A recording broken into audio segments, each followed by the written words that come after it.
Personal development is a lifelong process. It is a way for people to assess their skills and qualities, consider their aims in life, and set goals in order to maximize their potential. Enjoy listening. Think and Grow Rich by Napoleon Hill. Author's Preface. In every chapter of this book, mention has been made of the money-making secret, which has made fortunes for more than 500 exceedingly wealthy men whom I have carefully analyzed over a long period of years. The secret was brought to my attention by Andrew Carnegie more than a quarter of a century ago. The canny, lovable old Scotsman carelessly tossed it into my mind when I was but a boy.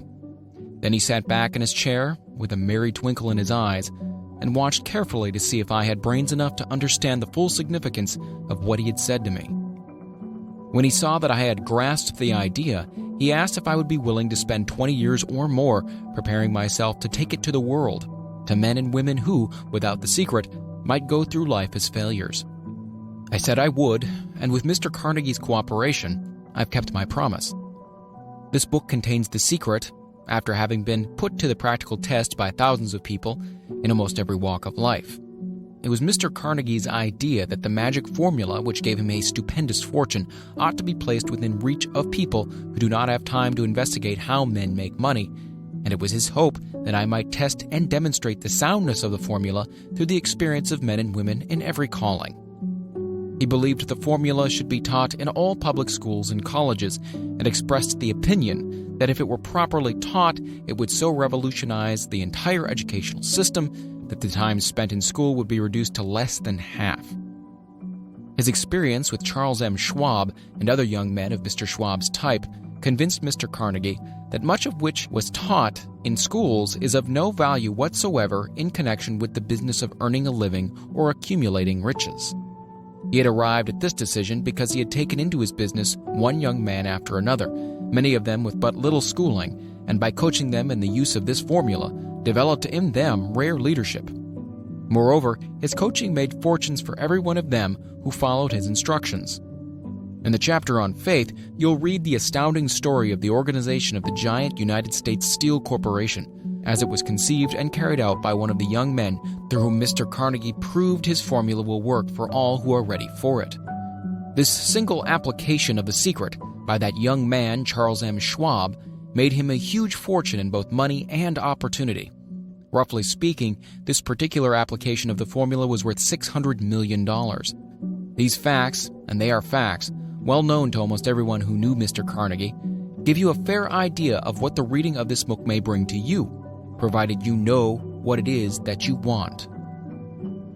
Even before it had undergone 20 years of practical testing, the secret was passed on to more than 100,000 men and women who have used it for their personal benefit, as Mr. Carnegie planned that they should.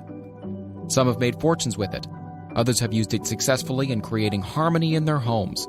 A clergyman used it so effectively that it brought him an income of upwards of $75,000 a year. Arthur Nash, a Cincinnati tailor, used his near-bankrupt business as a guinea pig on which to test the formula. The business came to life and made a fortune for its owners, and it's still thriving, though Mr. Nash is gone. The experiment was so unique that newspapers and magazines gave it more than $1 million worth of laudatory publicity. The secret was passed on to Stuart Austin Weir of Dallas, Texas. He was ready for it, so ready that he gave up his profession and studied law. Did he succeed? That story is told too.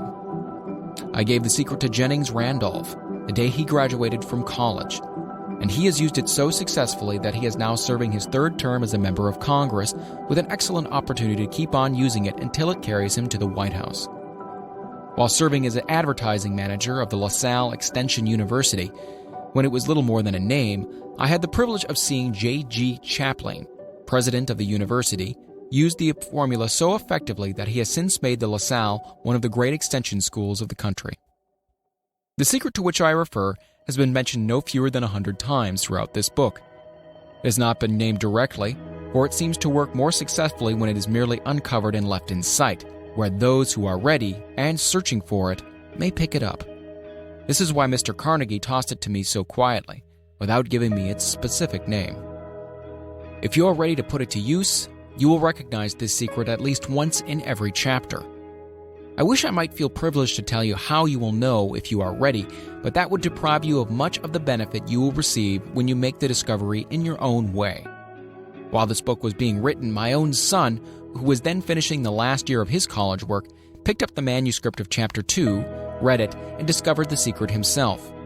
He used the information so effectively that he went directly into a responsible position at the beginning salary greater than the average man ever earns. His story has been briefly described in Chapter 2. When you read it, perhaps you'll dismiss any feeling you may have had at the beginning of the book that it promised too much.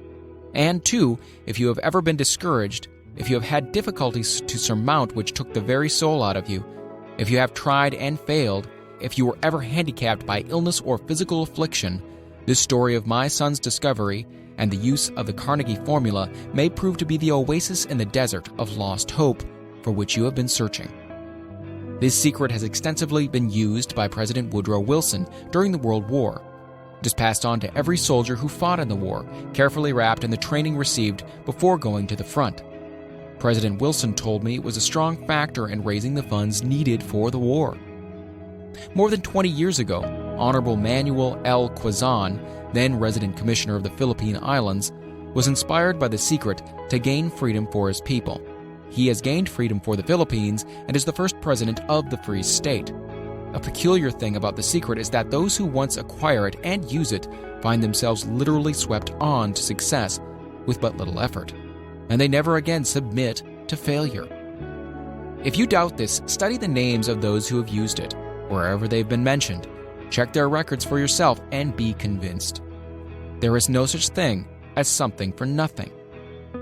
The secret to which I refer can be had without a price, although the price is far less than its value. It cannot be had at any price by those who are not intentionally searching for it. It cannot be given away. It cannot be purchased for money, for the reason that it comes in two parts. One part is already in possession of those who already are ready for it. The secret serves equally well all who are ready for it. Education has nothing to do with it. Long before I was born, the secret had found its way into the possession of Thomas Edison, and he used it so intelligently that he became the world's leading inventor, although he had but 3 months of schooling. The secret was passed on to a business associate of Mr. Edison. He used it so effectively that, although he was then making only $12,000 a year, he accumulated a great fortune and retired from active business while still a young man. You'll find his story at the beginning of the first chapter. It should convince you that riches are not beyond your reach, that you can still be what you wish to be, that money, fame, recognition, and happiness can be had by all who are ready and determined to have these blessings. How do I know these things? You should have the answer before you finish this book. You may find it in the very first chapter or on the last page. While I was performing the 20-year task of research, which I had undertaken at Mr. Carnegie's request, I analyzed hundreds of well-known men, many of whom admitted that they have accumulated their vast fortunes through the aid of the Carnegie secret. Among these men were Henry Ford, William Wrigley Jr., John Wanamaker, James J. Hill, George S. Parker, E.M. Statler, Henry L. Doherty, Cyrus H.K. Curtis, George Eastman, Theodore Roosevelt, John W. Davis, Albert Hubbard, Wilbur Wright, William Jennings Bryan, J. Ogden Armour, Charles M. Schwab, Harris F. Williams, John D. Rockefeller, Thomas Edison, F. W. Woolworth, Woodrow Wilson, W. M. Howard Taft, Dr. Alexander Graham Bell, Arthur Nash, Clarence Darrow.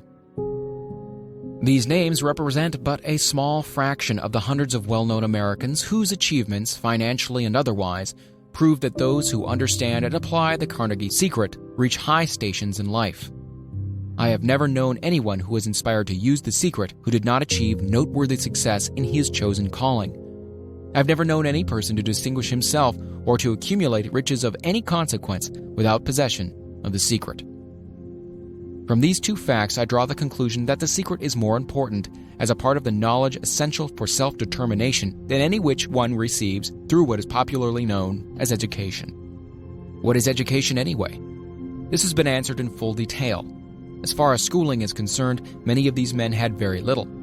John Wanamaker, once told me that with what little schooling he had, he acquired very much the same manner as a modern locomotive takes on water, by scooping it up as it runs. Henry Ford never reached high school, let alone college. I'm not attempting to minimize the value of schooling, but I am trying to express my earnest belief that those who master and apply the secret will reach high stations, accumulate riches, and bargain with life on their own terms, even if their schooling has been meager. Somewhere, as you read, the secret to which I refer will jump from the page and stand boldly before you, if you're ready for it. When it appears, you'll recognize it. Whether you receive the sign in the first or last chapter, stop for a moment when it presents itself and turn down a glass, for that occasion will mark the most important turning point of your life. We pass now to Chapter 1, and to the story of my dear friend who has generously acknowledged having seen the mystic sign and whose business achievements are evidence enough that he turned down a glass.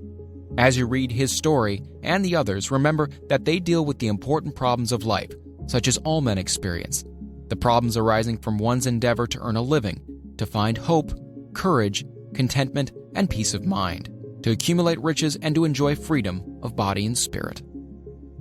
Remember, too, as you go through the book, that it deals with facts and not with fiction, its purpose being to convey a great universal truth through which all who are ready may learn not only what to do, but also how to do it, and receive as well the needed stimulus to make a start. As a final word of preparation before you begin the first chapter, may I offer one brief suggestion which may provide a clue by which the Carnegie secret may be recognized. It is this: all achievement, all earned riches have their beginning in an idea. If you are ready for the secret, you already possess one half of it. Therefore, will readily recognize the other half the moment it reaches your mind. The author.